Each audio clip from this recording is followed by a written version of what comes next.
오늘 함께 보실 말씀은 여호수아서 9장 16절에서 27절까지의 말씀입니다.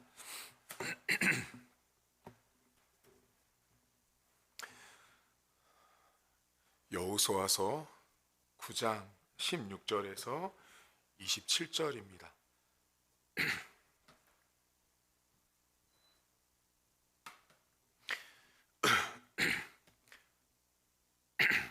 그들과 조약을 맺은 후 사흘이 지나서야 그들이 이웃에서 자기들 중에 거주하는 자들이라 함을 들으니라. 이스라엘 자손이 행군하여 셋째 날에 그들의 여러 성읍들에 이르렀으니 그들의 성읍들은 기브온과 그비라와 부에롯과 기럇 여아림이라.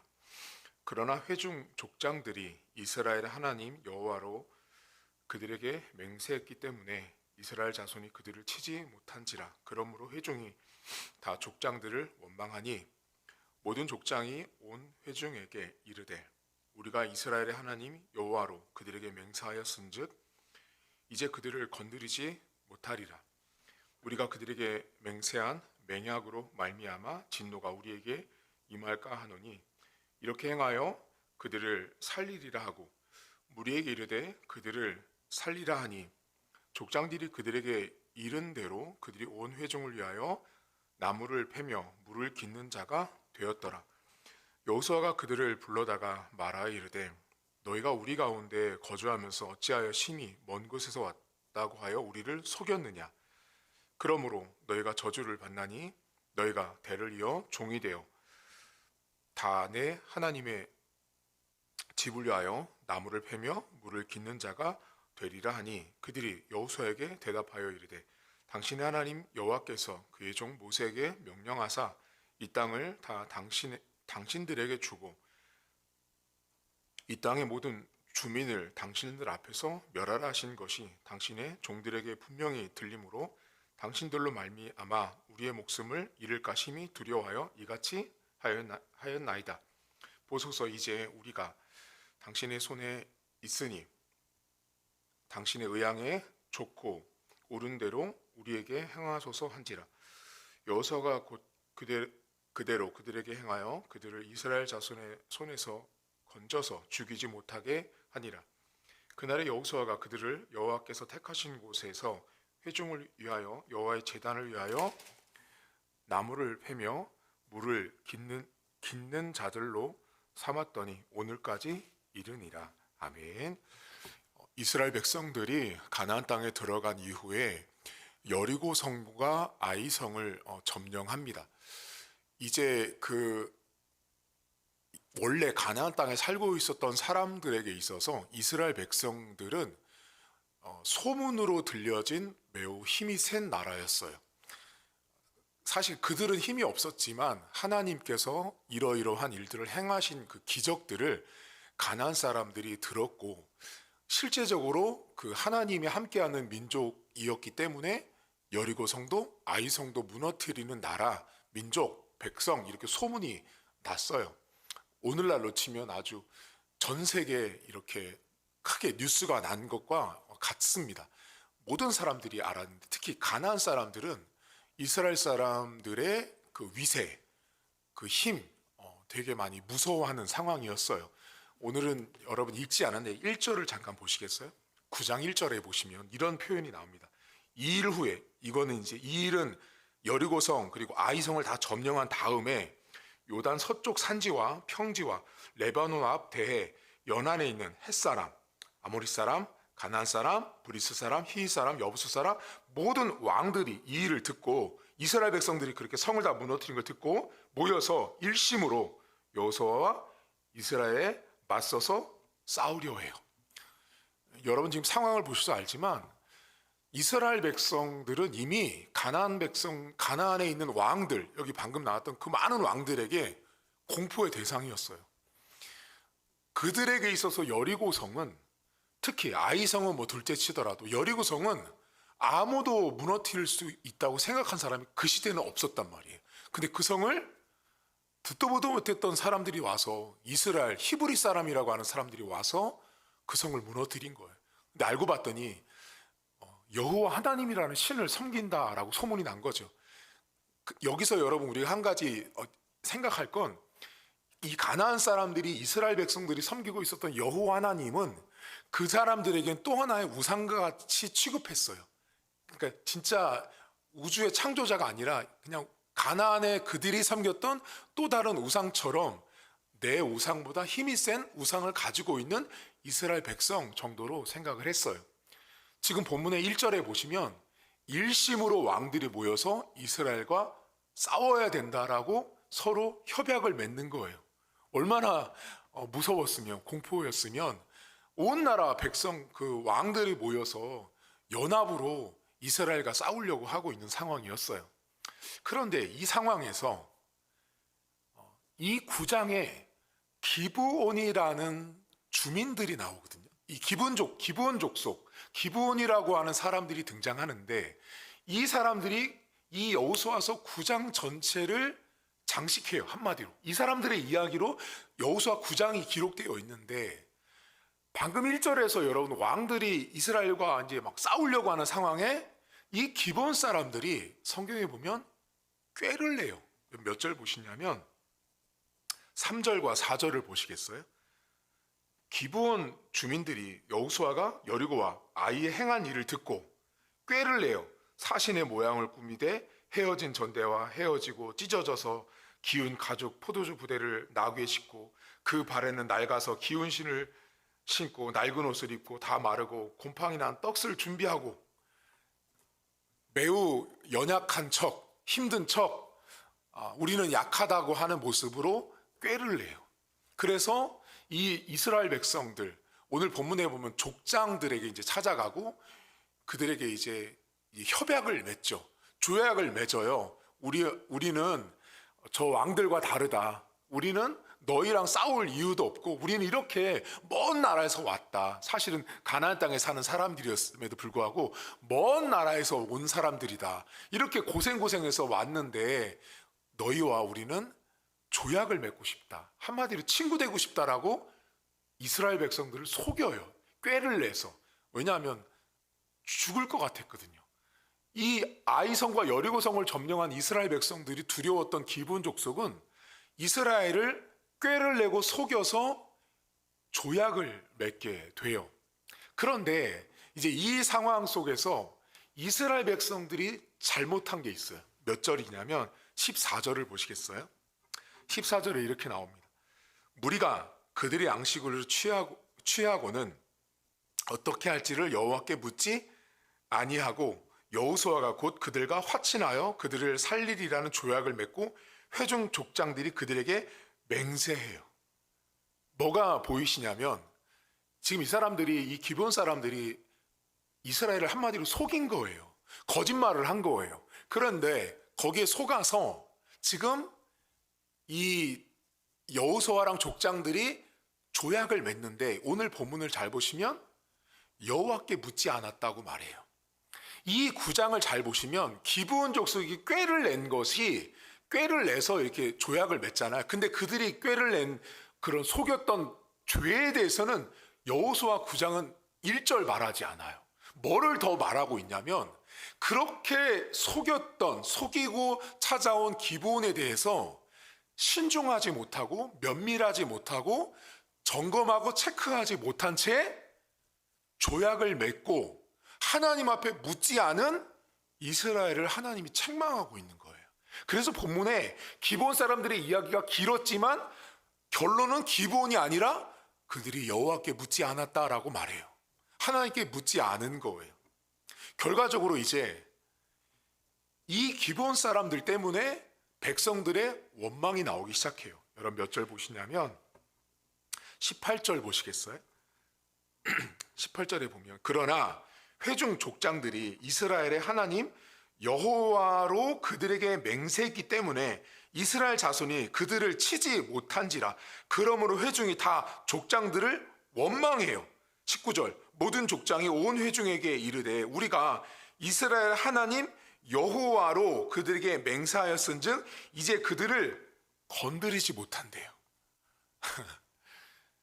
지금 이 장면을 잘 보시면 여기 두 가지의 잘못된 모습을 보셔야 돼요. 첫 번째 모습은 뭐냐면 기브온 사람들이 그 기세등등한 이스라엘 백성들에게서 살기 위해서 거짓말을 하고 꾀를 내어서 이스라엘 백성과 조약을 맺는 요 장면, 기브온에 속이는 장면 잘못된 거예요. 근데 두 번째 무슨 잘못이 나오냐면 그 속이는 것들을 지도자인 그 사람들이 잘 신중하지 못한 채 협약을 맺었는데 그것 때문에 결국 이스라엘 백성들이 여러분 가나안 땅에 들어왔을 때 하나님이 명령한 건 뭐였냐면 그 가나안에 있는 모든 족속을 다 진멸하라 그랬단 말이에요. 근데 오늘 성경이 뭐래요? 건드리지 못하게 됐어요. 건드리지 못하게 된 거예요. 그러면 우리가 생각할 때 여러분 인간적으로 상식적으로 보면 목사님 그냥 죽이면 안 되냐. 근데 이 본문이 그렇게 못하는 걸 말하고 싶은 거예요. 아무리 거짓말로 속여서 조약을 맺었어요. 근데 그것도 신중하지 못한 채로 결론을 봤어요. 그럼에도 불구하고 그 기브온 족속을 죽이지 못하는 이유가 있단 말이에요. 못 죽이고 결국은 이 사람들을 어떻게 하냐.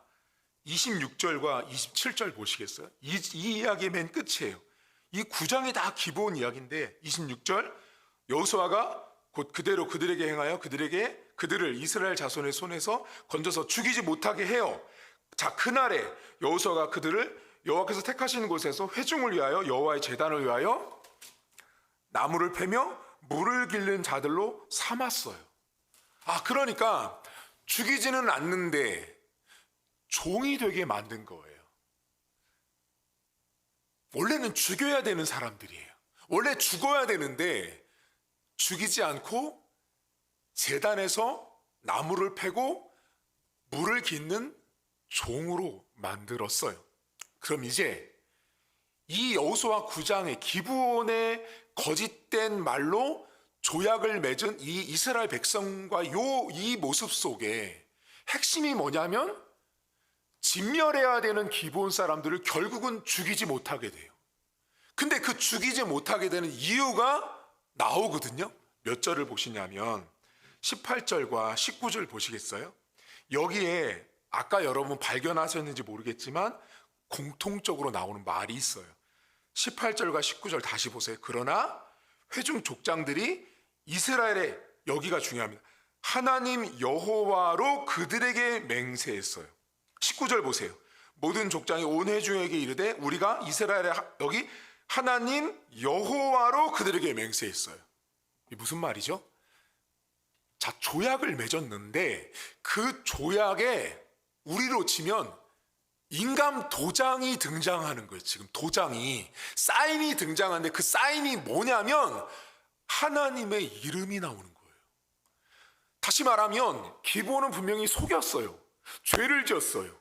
근데 그 죄를 점검도 진단도 안 하고 그냥 막 해버린 이스라엘의 문제도 있었는데 그 문제를 한 번에 덮어버리는 게 뭐냐면 여호와 하나님의 이름 때문에 그들을 진멸하지 못하게 해요. 다시 말하면 그 조약, 여기 기브온과 이스라엘 백성이 조약을 맺었는데 기브온의 도장, 이스라엘의 도장이 뭐였냐면 놀랍게도 각자의 도장이 아니라 여호와 하나님이라는 이름의 인감도장이에요. 한마디로. 그러니까 하나님의 이름 때문에 진멸해야 되는 대상인데 혼을 내야 되고 징계를 받아야 되는데 그 하나님의 이름 때문에 그들을 더 이상 건드리지 못하게 돼요. 이 성경이 무슨 말을 할까요, 여러분? 약속의 땅에 들어가서 믿음으로 행동해야 되는 이스라엘 백성들에게 있어서 여호와 하나님의 이름으로 조약을 맺고 맹세를 체결하는 것은 매우 중요했는데 그 중요함이 심지어 죄를 범한 자도 덮어버리는 거예요. 이것이 어디로 연결되어 있냐면 저와 여러분들이 죄인임에도 불구하고 우리가 하나님 앞에 설 수 있는 것이 예수 그리스도의 이름으로 기도한다. 예수 그리스도의 이름을 믿는 그 믿음 때문에 우리가 내가 죄를 범했음에도 불구하고 내가 하나님과의 조약이 파기되지 않는 거예요. 예를 들어 볼까요? 여러분, 오늘 성경의 기본처럼 우리는 속이는 일 엄청 많이 하죠. 그리고 우리는 신중하지 못하고 면밀하지 못하고 너무 급해서 내 마음대로 일을 할 때도 많아요. 우리가 지은 죄를 생각한다면 우리는 어쩌면 금방이라도 진멸되어야 하는데 하나님이 우리를 진멸하지 않거든요. 그러니까 우리가 하나님을 믿는 믿음, 다시 말하면 예수님의 이름을 믿습니다라고 하는 그 믿음 때문에, 그 이름 때문에 내가 아무리 내 안에 우리 삶에 기브온 같은 모습이 나에게 있고 이스라엘 백성들 같은 모습이 내 안에 있어도 내가 진멸되지 않는 이유는 여호와 하나님의 이름, 예수 그리스도의 이름을 믿는 그 믿음 때문에 저와 여러분들이 안 죽고 살아가는 거예요. 여러분, 오늘 성경은 우리에게 매우 중요한, 우리가 죄인임에도 불구하고 살아갈 수 있는 힘과 에너지를 주고 있어요. 여러분, 여쭤볼까요? 죄 없는 분 있으세요? 여러분 가운데? 나는 죄를 한 번도 안 짓는다, 나는 죄가 없다, 나는 깨끗하다. 그건 기독교인 뿐만 아니라 우주에 아무도 죄를 짓지 않는 인간은 없습니다. 다 죄인이고 다 우리 안에는 기본 같은 속이고 함부로 하는 모습들이 있고요. 따져보지 않고 신중하지 않고 하나님께 물어보지 않는 이스라엘 백성들처럼 하나님과 상관없이 사는 죄를 범할 때가 우리 안에 너무 많아요. 그럼에도 우리가 여전히 지금 하나님이 우리를 너 내 백성 아니야, 너 가나안 땅에서 나가, 그렇게 안 하시는 이유가 예수님의 이름을 믿습니다라고 했던 그 고백 하나 때문에 저와 여러분들이 지금도 오늘도 살고 있다라는 사실입니다. 오늘 하루 시작하면서 여러분 안에 속이는 기본이 늘 있습니다. 하나님께 묻지 않는 이스라엘 백성의 모습이 내 안에도 있습니다. 다시 말하면 우리 인간은 기본의 모습도 가지고 있고 하나님을 찾지 않는 이스라엘의 모습도 동시에 다 가지고 있어요. 둘 다 틀렸다고요. 근데 그 둘 다 틀렸음에도 불구하고 둘이 맺었던 계약을 하나님이 건드리지 말라고 말씀하신다고. 왜냐하면 여호와 하나님의 이름 때문에 그랬습니다. 오늘도 하나님은 여러분이 어떻게 행동하고 어떤 죄를 얼만큼 깊이 넓게 많이 오랫동안 지은 거 관심 없어요. 하나님은 어디에 관심이 있냐면 이 두 기브온과 이스라엘 백성이 맺었던 계약의 조건이 여호와 하나님의 이름에 있었다는 것을 더 중시하신 분이에요.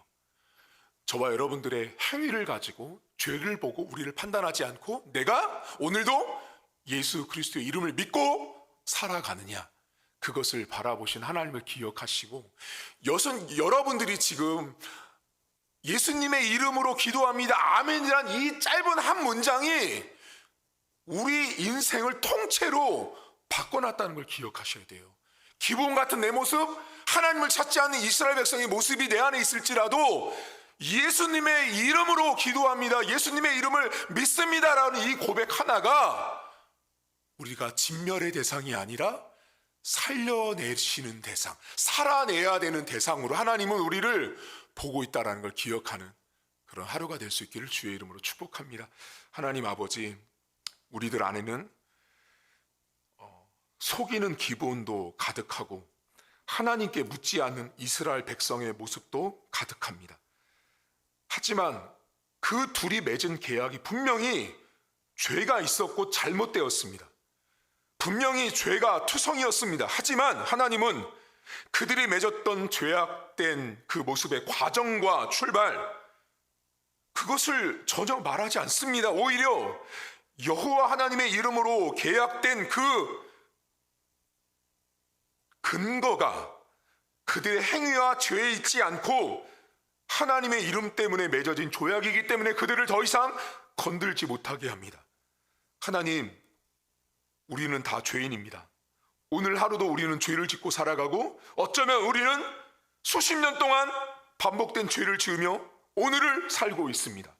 어쩌면 하나님, 우리는 죽어야 됐음에도 불구하고, 진멸되어야 하는 가나안 족속처럼 우리는 살아야 됨에도 불구하고 내가 오늘도 살아서 있는 이유는 예수님의 이름을 믿습니다, 예수님의 이름으로 기도합니다 라는 이 한 절, 한 문장이 내 인생을 완벽하게 전부 다 몽땅 통째로 바꿔놨다는 사실을 기억하게 하시고, 오늘도 나를 하나님이 바라보실 때 내 행위를 의롭다, 거룩하다, 남들보다 더 도덕적이고 윤리적이다 라는 모습으로 나를 보는 것이 아니라, 예수님의 이름을 믿고 있는 그 이름의 놀라운 능력과 가치, 중요함, 영적인 파워를 바라보시는 그 하나님을 오늘도 믿고 하루를 살아갈 수 있도록 은혜를 베풀어 주옵소서. 감사드리며 예수님의 이름으로 기도하옵나이다. 아멘. 하늘에 계신 우리 아버지, 아버지의 이름을 거룩하게 하시며 아버지의 나라가 오게 하시며